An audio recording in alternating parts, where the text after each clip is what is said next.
जय जगन्नाथ। 48 पृष्ठा। व्यवसायिका बुद्धि रेकेह कुरुनंदन बहुशाखा हेनताश्च बुद्धयो व्यवसायिनां जामीमां पुष्पितां वाचं प्रवदन्त्य विपस्थितः वेदवादरता पार्थ नान्यदस्तीति वादिनः। निष्काम कर्मरे व्यवसायी बुद्धि तो नथाए, सकाम कर्मरे व्यवसायी बुद्धि थिबारु ताहा अनेक प्रकार अटे। ଯେଉଁ ଜ୍ଞାନହୀନ ଲୋକମାନେ ବେଦ ଆଦି କର୍ମକାଣ୍ଡକୁ ବିଶ୍ୱାସ କରନ୍ତି ସେମାନଙ୍କର କାମନା କେବଳ ସୁଖ ଭୋଗ। ଯେଉଁମାନେ ଯଜ୍ଞ ଆଦି କର୍ମକାଣ୍ଡ କରି ସ୍ୱର୍ଗ ଭୋଗ ଇଚ୍ଛା କରନ୍ତି ସେମାନେ ଶେଷରେ ସ୍ୱର୍ଗ ଭୋଗକୁ ହରାନ୍ତି। ସେ ଫଳ ସ୍ଥିର ନୁହେଁ। ସମ୍ପତ୍ତି ଭୋଗରେ ଆସକ୍ତ ହୋଇ ସମତା ଜ୍ଞାନକୁ ଯେ ହରାଇ ଦିଏ ସେ ମୁଖ୍ୟ ହୋଇପାରେ ନାହିଁ। ସେଇଠି ଏଇ କଥା ଏଠି ବି ସେଇ ଭଗବାନ ସେଇ ଅର୍ଜୁନକୁ ବୁଝଉଛନ୍ତି ଯେ ତୁ ନିଷ୍କାମ ଭାବରେ କର୍ମ କର, ତୋର ସଫଳ ହେଉ ବିଫଳ ହେଉ, ତୁ ଯୁଦ୍ଧରେ ଲାଭ କର କି ହାରେ, ତୁ ଯାହା କର, ତୁ ନିଷ୍କାମ ଭାବରେ ତୁ ଯୁଦ୍ଧ କର।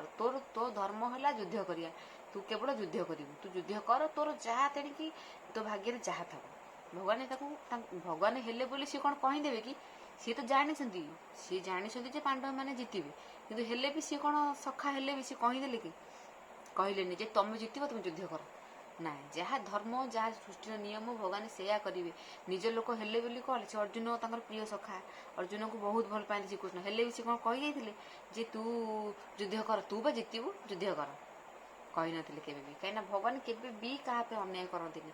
ସେ ନିଜ ଲୋକ ହୁଅନ୍ତୁ କି ନିଜ ପୁଅ ହଉ, ନିଜ ସ୍ତ୍ରୀ ହଉ, ଯାହା ବି ଯିଏ ବି ହଉ, ସମସ୍ତେ ତାଙ୍କ ପାଇଁ ସମାନ। ଆମେ ସମସ୍ତେ ଏ ସୃଷ୍ଟିରେ ଯେତେ ଆମେ ସମସ୍ତେ ହିନ୍ଦୁ, ମୁସଲିମ, ଜୈନ, ଖ୍ରୀଷ୍ଟ ଯେତେ ବି ଅଛେ ସମସ୍ତେ ଭଗବାନଙ୍କର ଆମେ ପିଲା।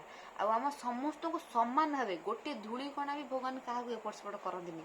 ଭଗବାନ ସମସ୍ତଙ୍କୁ ସମାନ ଭାବେ ଦେଖନ୍ତି ଆଉ ସମାନ ଭାବେ ଭଲ ପାଆନ୍ତି ଆଉ ସମସ୍ତଙ୍କୁ ସମାନ ଭାବରେ କର୍ମର ଫଳ ଦିଅନ୍ତି। ଆମେ କୋଉଟା ଭୁଲ କରୁଛେ କୋଉଟା ଠିକ କରୁଛେ, ଆମ ଭୁଲର ଦଣ୍ଡ ଆମେ ପାଉଛେ, ଭଗବାନ ଦଉଛନ୍ତି। ତାମାନେ ନୁହଁ ଯେ ଆମେ ଆମର ନିଜ ପିଲା ଗୋଟେ ଭୁଲ କରିବୁ ଆମେ ତାକୁ କ'ଣ ଦଣ୍ଡ ଦେବାନି, କହିବାନି ଯେ ତୁ ଏଇଟା ଭୁଲ କଲୁ।